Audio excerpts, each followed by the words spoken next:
Appreciate everybody tuning in here on a late Friday night. The Suns getting a dominant win, as they should, playing a pretty awful team in the Pelicans, 125-108. Connor joining us now from the actual game, who's been following the team the entire season. Connor, I'm sure it's kind of nice to actually cover a win for once, as it feels like it's been a while and they keep losing to bad teams, but they finally get a pretty dominant one. I mean, up 20 for in the first quarter and kind of carry. This team looked like it actually put together a top to bottom good performance for the first time in a while. Yeah, I mean, uh, it actually feels weird, after the game covering a win rather than a loss because the losses have not only, come in bunches, but they've actually been. I feel like I've said worst loss of the season about 10 times this season, and last night's loss was definitely one of the worst. So, yeah, covering a win feels good, and yeah, let's see if they can build on this win for sure. There's a lot of things, in this game to touch on, and we'll get to it in Bowl Bowl, a bunch of other pretty impressive performances. I feel like we got to start with what happened before the game even got going, though. Obviously, the report breaking that Coach Bud pulling Booker aside and having a heated conversation with him, telling him that he wants him to be less verbal and kind of, I guess, take a back seat, which is never something you hear what you would ask for your star player. Then it feels like every single day there's something new with this team and there's something more volatile and there's something else going wrong. And I don't know if I've ever seen a weird fit or a more weird fit for a head coach than Coach Bud seemingly is with this group right now. Is it almost like we're just waiting till the end of the season? And is he going to make it to a second year at this point? Do you feel like? Honestly, I wouldn't be surprised if they let him go again. I feel like what he did with Book and the report that came out, I feel like he overstepped and he kind of crossed the line that shouldn't be crossed. Book's the franchise all time leading scorer. He is the hometown hero of this team and of this city. It's like you don't you don't do that to Devin Booker, who has devoted his entire life to this franchise. And yeah, it's just honestly at the end of the season, the front office, Matt Ishbia, Josh Bartosine, they've made plenty mistakes, and it just seems like that they're not finding a coach that's in line with Book and his career and what they need to do, which is unfortunate because Book has had, I believe, Bud might be his 10th head coach of his career, which is absolutely insane. I could be wrong on that number, but yeah, they just if it needs to happen and if him and Book aren't meshing well, then yeah, I think Bud has to be my best. The fear that I have is that, like, if you continue down this path, they're already obviously Durant's going to be moving on this offseason. Everyone's pretty on the same page about that. But at some point, if you keep messing things up, no matter how much Booker loves Phoenix and loves playing for the Suns, my fear is that he then all of a sudden demands a trade out and that trade value is just completely plummeted.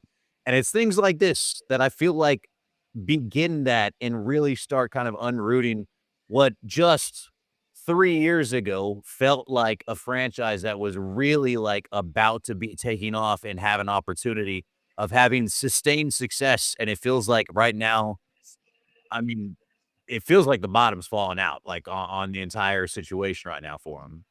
Yeah, I mean, honestly, it just feels like they're closer to needing a reset than they are to trying to fix what their problem is right now. And to your point, I don't think Book owes anything to this franchise. He's been nothing but loyal. He's been nothing but a great face of the franchise. And what they've given him in return is just, subpar coaches, subpar roster construction. If the best ones they had was the one that made the finals, and then this new owner comes in and completely blows it up, overthinks everything just and I wouldn't be surprised if Book ends up requesting a trade, but we've seen him talk about how much he loves Phoenix, how much he loves the Valley, and I think it would take a lot for him to request a trade, but a lot is coming a lot closer than we think right now.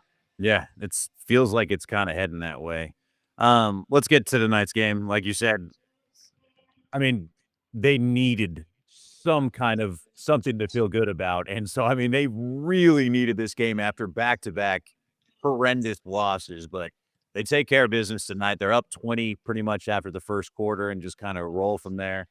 A lot of guys is you wanna just jump in and talk about Bull, or is it who do you think we should just kinda start this off with? Yeah, I think the headline needs to be Bol because not only this game but these last couple of weeks he's really come into his own, and Coach Bud said it right now posting that the work that he's been putting in behind the scenes is what really made him feel comfortable giving him this increased role and throwing him in the starting lineup these last few games. He's really been meshing well with the players and he's really finding his stride. And I think even Bull has said that he feels like he's not all the way in rhythm yet because he's either been in the rotation or been out the rotation. Honestly, before these last couple of weeks, I think he's only played him 4 or 5 games, and it's been about 4 minutes every game. And now he's in this increased role, and he's finding himself. And tonight, he was a couple buckets off of a career high, and he's been looking really good. And the coaching staff is noticing that.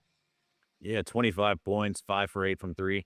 I always had this, like, weird relationship when I think about Bol because, like, he was one of the highest prospects coming out of high school, goes to Oregon. He looks like just if you were to create a player, a guy his size that can handle the ball and do all these things, and yet, like, it just never got to the point where you felt like he was hitting kind of his potential, and in so many games, it felt like the return on investment, the more minutes you gave, kind of the more you gave away a little bit, and it felt like he was almost more of a gimmick, but he's showing right now in this stretch, at least he's putting together a few games in a row.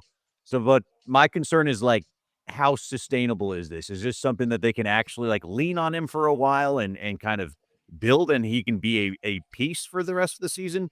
Or is this kind of what I think it more is kind of just a good stretch for him? That's a good question. And to your point, I think, earlier in his career, before coming to Phoenix, maybe all he needed was a coach to give him a chance or coaching staff to give him a chance. Bud is giving him a lot of chances and he's really rising to the occasion.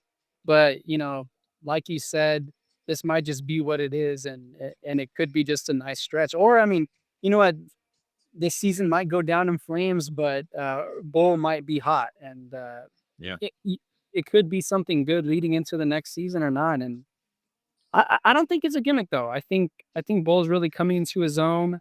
I think he's finding his rhythm as he said that he's looking for, and I think it's something good, and it's a good trajectory for him. Connor, humor me with this right here. Who do you think had the best plus minus for the Suns tonight?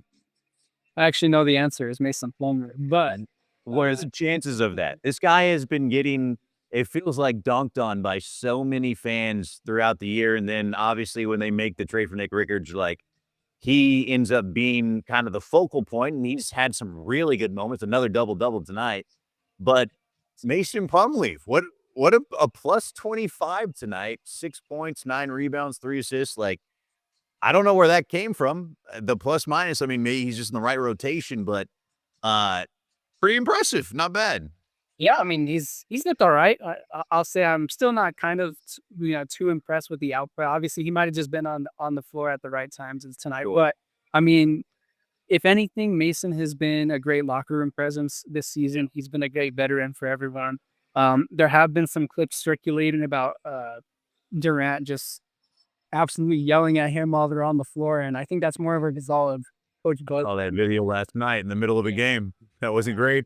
And honestly, I've seen that a couple times this season already, and it's kind of piqued my interest. But I think it's more of a result of Coach Bud running this kind of random offense, and I feel like Plumlee's more of a structured center. But that's a conversation for another time. Yeah, I mean Mason's been good.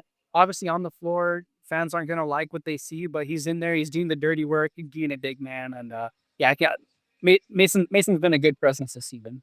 Yeah, I mean, he's a hustle big that is very limited offensively in lots of ways and stuff like that. So I mean, you know what you're gonna get from him most nights. Um, also interesting seeing Tyus Jones kind of get some minutes again and kind of really kind of into the fold. I don't know what to think with it. I was really, really high on that signing this offseason. I thought that was gonna be kind of a piece that could unlock this offense a lot, and because they had so many scores, a guy that had such a good assist to turnover ratio. Um, a little bit tonight, but it's I kinda think back to Booker's comments even, last night talking about how they feel like they or he felt like he's been put in some bad situations and stuff. It just keeps going back to I feel like there's pieces here, and I just don't know why Coach Bud seemingly is getting in the way more than if he's not an offensive guy, why he's not kinda letting these guys either go or just I guess let them be a little bit more player coaches because it feels like his fingerprints are on the offense all the time, and he's not an offensive guy. And it's guys like that are the ones that kind of I feel like miss and kind of fall out of the fold a little bit. Yeah, if there's one thing that I learned about Bud, especially from talking to these fellow beat reporters, is that Bud's kind of stuck in his ways when it comes to his philosophy and stuff like that. He's really not going to make adjustments offensively, and he's not going to kind of fix what he already thinks works. It's been like that, in Atlanta and in Milwaukee and all that. But I mean, Tyus is interesting because many would argue that the Suns really didn't need a true traditional point guard like Tyus. And I feel like that's kind of coming to fruition right now. Um, just let Book, let KD, let Brad Beal create for themselves. They're three of the best offensive players in the league, and I'm not too sure that there's room for a traditional point guard like Tice is to kind of set the table.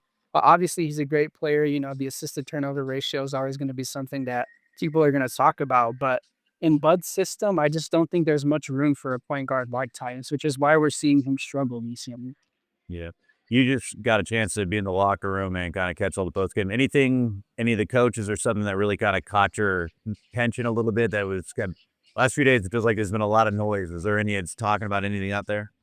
Well, Coach Bud was very blunt about it. He said that everyone knows that they needed this win and they're going to need pretty much every win moving forward. And that, he's not much of a big speech guy, as he said post game, but the message was clear that they needed this win. And, he certainly doesn't need any more losses on his plate because who knows, maybe next loss, another report's going to come out playing KD's camp or something like that. But yeah, the message was very clear. They needed this win, and they're glad to get a win. And moving forward, you're going to need pretty much everything. Yeah, if they're gonna make a run at this, they're definitely going to need to get hot. Coming up Sunday, they got Minnesota, who's been a little bit up and down, kind of surprisingly a little bit further down this year than I think people maybe thought at the start of the season. But I mean, they just beat the Thunder this past week, and that was a pretty dangerous team. So we'll see if they can maybe build off this a little bit and get I might say it, a win streak. Dare I say it with the Sun? I don't know if we can say it for the Suns, but perhaps we'll see a win streak started. I mean, it is a homestand. You would like to see maybe something like that, but yeah. So we'll see if they can build off it, keep it going. But good news, at least for them. For at least tonight, they can feel a little bit happy about what happened, and maybe there's some life left in this team just yet, even with everything they got going on. Yeah, I hope no more reports come out. Boy, I think we just wait a couple days. We'll find out. I think though it doesn't take very long for with this team. There's always something going on. Don, I appreciate it, and we'll touch base with you here again here pretty soon. Yeah, we'll see you later.